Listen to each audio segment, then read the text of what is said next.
नमस्कार. आजच्या व्हिडिओमध्ये आपण पुढचे 5 अलंकार पाहणार आहोत. सुरुवात करूयात अँटी क्लायमॅक्सपासून. अँटी क्लायमॅक्स याला अपकर्ष असं म्हणतात. या अगोदरच्या व्हिडिओमध्ये आपण शेवटी क्लायमॅक्स हा फिगर ऑफ स्पीच पाहिला होता. त्याच्या अपोजिट असणार आहे हा figure of speech. Contrary to climax, here the arrangement of words, phrases, events or ideas is in the descending order of importance. क्लायमॅक्समध्ये आपण पाहिलं होतं की जे काही वर्ड्स, फ्रेजेस किंवा इव्हेंट जे असणार आहेत ते चढत्या क्रमाने, म्हणजे कमी महत्त्वापासून ते जास्त महत्त्वापर्यंत अशा चढत्या क्रमाने एक एक गोष्ट वाढत गेली होती. तर अँटी क्लायमॅक्समध्ये हेच उलट असणार आहे. डिसेंडिंग ऑर्डरनी, म्हणजे उतरत्या क्रमाने गोष्टी तुम्हाला एक एक आलेल्या दिसतील. म्हणजे सगळ्यात अगोदर महत्त्वाची गोष्ट, मग कमी महत्त्वाची आणि मग त्यापेक्षा कमी महत्त्वाची, अशा उतरत्या पद्धतीने तुम्हाला वर्ड्स, फ्रेजेस, इव्हेंट्स किंवा आयडियाजची मांडणी झालेली दिसणार आहे. एक्झाम्पल बघूयात आपण. He swore by the sun, the moon and the star. त्याने शपथ घेतली कोणाची? अगोदर सूर्याची, मग चंद्राची आणि त्याच्यानंतर ताऱ्यांची.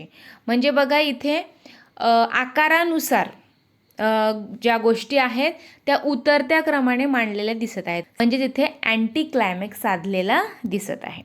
अजून एक एक्झाम्पल बघूयात. After his failure in business, he lost his wife, his child, his house and his pet dog. बिझनेसमध्ये अपयश आल्यानंतर त्याने सगळ्यात अगोदर त्याच्या बायकोला, त्यानंतर त्याच्या मुलाला, मग घराला आणि त्याच्यानंतर सगळ्यात शेवटी त्याच्या कुत्र्याला देखील गमावलेलं आहे.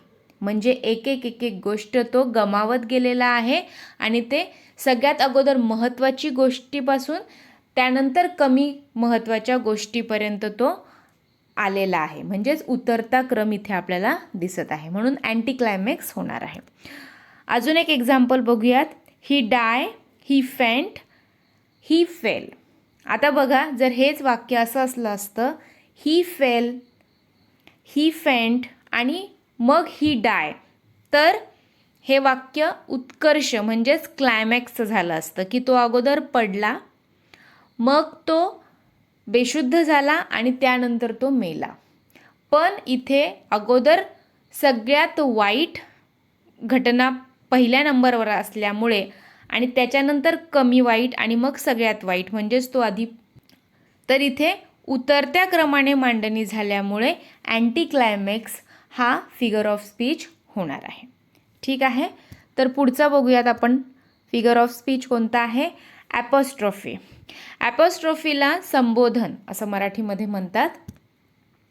In this figure of speech is an addressing someone absent, dead or non human as if that person or thing were present.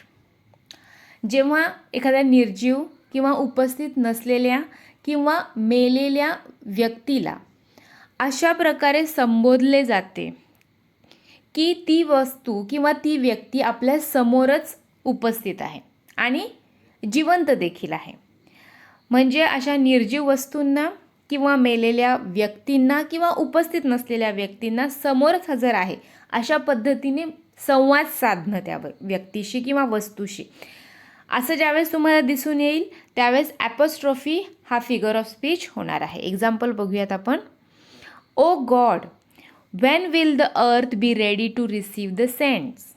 हे देवा, पृथ्वी संतांना प्राप्त करण्यासाठी कधी तयार होणार? आता इथे ज्याला संबोधलेला आहे तो देव इथे उपस्थित आहे का? नाही, तो ॲबसेंट आहे. पण तरी देखील त्याच्याशी संवाद साधलेला आहे. त्यामुळे इथे ॲपॉस्ट्रॉफी हा फिगर ऑफ स्पीच होणार आहे. अजून एक example. Sweet Thames run softly. Thames हे एका नदीचं नाव आहे आणि तिला असं म्हटलेलं आहे की तू संथपणे वहा. आता ती थेम्स जी नदी आहे ती इथे हजर देखील नाही आहे, पण तरी देखील तिच्याशी संवाद साधल्यामुळे इथे ॲपॉस्ट्रॉफी हा फिगर ऑफ स्पीच होणार आहे.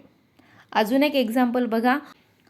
ओ solitude where are the charms, म्हणजे अरे एकांता, इथे चार्म कुठे आहे. तर एकांताशी संवाद साधलेला आहे. एकांत तर आपल्याला दिसत देखील नाही, पण तरी देखील त्याच्याशी बोललं गेल्यामुळे इथे ॲपॉस्ट्रॉफी हा फिगर ऑफ स्पीच होणार आहे. ठीक आहे. पुढचा आहे figure of speech euphemism. This is a device in which unpleasant thing is presented in a way to make it less unpleasant. यामध्ये एखादी वाईट गोष्ट किंवा वाईट घटना वेगळ्या पद्धतीने सांगितली जाते, जेणेकरून ऐकणाऱ्याला ती कमी दुःखदायक किंवा कमी क्लेशदायक वाटेल. एक्झाम्पल बघूयात आपण. Mister x died. आता बघा, इथे कोणीतरी मेलेलं आहे, पण डायरेक्ट तो माणूस मेलेला आहे असं पुढच्या व्यक्तीला सांगण्याऐवजी जर आपण असं म्हटलं की मिस्टर एक्स पास्ड अवे, तर अर्थ तर तोच आहे की ती व्यक्ती मेली आहे, पण ती गोष्ट थोडीशी कमी दुःखदायक ऐकणाऱ्याला वाटते. ठीक आहे. म्हणजे एखादी वाईट घटना किंवा वाईट प्रसंग डायरेक्ट न सांगता आडमार्गाने जेव्हा आपण सांगतो त्यावेळेस हा अलंकार होणार आहे. ठीक आहे. अजून एक एक्झाम्पल बघूयात. Entry for pass holders only. आता इथे डायरेक्ट ऑर्डर दिलेली आहे. ठीक आहे. पण अशी डायरेक्ट ऑर्डर थोडीशी जरा पुढच्या माणसाला थोडंसं रूडली सांगितल्यासारखं वाटतं, पण तेच आपण जरासं सॉफ्टली सांगितलं तर ऐकणाऱ्याला थोडंसं कमी दुःखदायक ते वाटणार आहे. तर हेच वाक्य आपण वेगळ्या मार्गाने देखील सांगू शकतो. कसं? Those without pass should not enter. अशा पद्धतीने सांगितलं तर ते लेस अनप्लीझंट होणार आहे. म्हणून युफेमिझममध्ये जेव्हा एखादी गोष्ट सरळ सरळ न सांगता आडमार्गाने किंवा वेगळ्या पद्धतीने जर सांगितलेली दिसेल तर त्यावेळेस हा अलंकार होणार आहे. ठीक आहे. अजून एक पुढचा फिगर ऑफ स्पीच पाहूयात. पॅराडॉक्स, ज्याला मराठीमध्ये विरोधाभास असं म्हणतात. Here we have a saying which seems to contradict itself but which may be true. एखादं वाक्य जेव्हा आपण ऐकतो तेव्हा त्यात थोडी गडबड आहे किंवा ते वाक्य चुकीचं आहे असं आपल्याला वरवर वाटत असतं, पण जर नीट ते वाक्य वाचलं किंवा ऐकलं तर ते सत्य आहे किंवा खरं आहे असं आपल्याला नंतर वाटतं. त्यावेळेस पॅराडॉक्स हे फिगर ऑफ स्पीच होणार आहे. अजून एक ट्रिक हा फिगर ऑफ स्पीच ओळखण्याची, ती म्हणजे वाक्यामध्ये जेव्हा दोन अपोजिट वर्ड्स आलेले तुम्हाला दिसतील त्यावेळेस देखील हा फिगर ऑफ स्पीच होणार आहे. एक्झाम्पल बघूयात आपण. It makes easier a hard time. आता याच्यामध्ये बघा, दोन अपोजिट वर्ड इझी आणि हार्ड एकाच वाक्यामध्ये आलेले दिसतात, त्यामुळे पॅराडॉक्स हा फिगर ऑफ स्पीच होणार आहे. तर जेव्हा वाक्यामध्ये दोन अपोजिट वर्ड्स येतील किंवा वाचल्यावरती त्या वाक्यामध्ये काहीतरी गडबड आहे किंवा चुकीचं आहे असं तुम्हाला वाटेल, पण जर नीट विचार केला तर ते वाक्य ज्यावेळेस बरोबरच असेल त्यावेळेस पॅराडॉक्स होणार आहे. ठीक आहे. अजून एक एक्झाम्पल बघूयात आपण याचं. A doctor must be cruel to be kind. या वाक्यात देखील क्रुएल आणि काइंड हे दोन अपोजिट वर्ड्स इथे एकत्र आलेले दिसत आहेत, त्यामुळे पॅराडॉक्स होणार आहे. मराठी अलंकार शिकवताना देखील आपण विरोधाभास पाहिला होता. त्यावेळेस देखील तिथे आपण एक एक्झाम्पल घेतलं होतं की जरी आंधळी मी तुला पाहते. आता आंधळी असणे आणि परत पाहणे ह्या दोन्ही अपोजिट गोष्टी आहेत, त्यावेळेस देखील तिथे विरोधाभास म्हणजेच पॅराडॉक्स हा फिगर ऑफ स्पीच होत होता. ठीक आहे. अजून एक एक्झाम्पल बघूयात.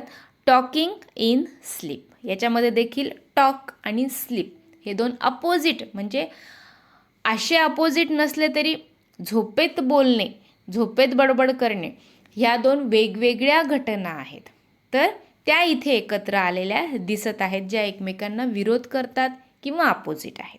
ठीक आहे. नेक्स्ट फिगर ऑफ स्पीच आपण पाहूयात, जो आहे पण. याला श्लेष अलंकार असं मराठीमध्ये म्हणतात. In pun there is a play upon words with different connotations. आता पनमध्ये एका शब्दाचे जेव्हा दोन अर्थ निघत असतील त्यावेळेस हा अलंकार होत असतो. एक प्रकारचा शब्दांचा खेळ तुम्हाला इथे बघायला मिळेल. एक्झाम्पल बघूयात आपण. Can leopard change it's spots. आता या वाक्यामध्ये स्पॉट्स हा जो शब्द आलेला आहे याचे दोन अर्थ निघत आहेत. एक म्हणजे स्पॉट म्हणजे जागा आणि दुसरी स्पॉट म्हणजे शरीरावरील डाग. तर can leopard change it's spot म्हणजे तो त्याची जागा, बिबट्या त्याची जागा बदलू शकतो का? आणि दुसरं अर्थ निघत आहे की बिबट्या त्याच्या शरीरावरील जे डाग असतात ते काढू शकतो का किंवा बदलू शकतो का? तर स्पॉटचे इथे दोन वेगवेगळे अर्थ निघत असल्यामुळे इथे पण हा फिगर ऑफ स्पीच होणार आहे. अजून एक example. You were right so I left. आता इथे राईट आणि लेफ्टचे दोन अर्थ निघत आहेत की तू बरोबर होतास म्हणून मी निघून गेले. राईट म्हणजे बरोबर आणि इथे लेफ्ट म्हणजे मी निघून गेले. आणि दुसरा अर्थ you were right so I left की तू उजव्या बाजूला आहेस म्हणून मी डाव्या बाजूला होतो. ठीक आहे. तर असे दोन वेगवेगळे अर्थ निघत असल्यामुळे इथे श्लेष किंवा पन हा फिगर ऑफ स्पीच होणार आहे. शेवटचं example. The population of island is always doubling. आता बघा जेव्हा हे वाक्य आपण ऐकतो तेव्हा डबलिन आपल्याला डबलिंग सारखं दिसतं. म्हणजे DUBLING डबलिंग, डबल होणे. तर डबलिंगचे इथे दोन अर्थ निघत आहेत की एक तर डबल होणे, जेव्हा ऐकतो त्यावेळेस असं वाटतं की the population of island is always doubling, की ते डबल होत आहे पॉप्युलेशन त्यांचं. आणि दुसरा अर्थ डबलिन हे आयलंडची कॅपिटल आहे, राजधानी आहे. त्यामुळे इथे डबलिनचे दोन अर्थ इथे निघत आहे. ऐकताना आपल्याला ते डबलिंग वाटतं. ठीक आहे. तर अशा पद्धतीने शब्दांचा खेळ आपल्याला या अलंकारामध्ये बघायला दिसत असतो. ज्यावेळेस एकाच शब्दाचे दोन वेगवेगळे अर्थ दिसतील त्यावेळेस हा अलंकार होणार आहेत. आज आपण फिगर ऑफ स्पीचचे पुढचे 5 अलंकार पाहिलेले आहेत आणि शेवटचे 5 अजून बाकी आहेत. ते आपण पुढच्या व्हिडिओमध्ये कव्हर करणार आहोत. त्यामुळे तो व्हिडिओ नक्की बघा. धन्यवाद.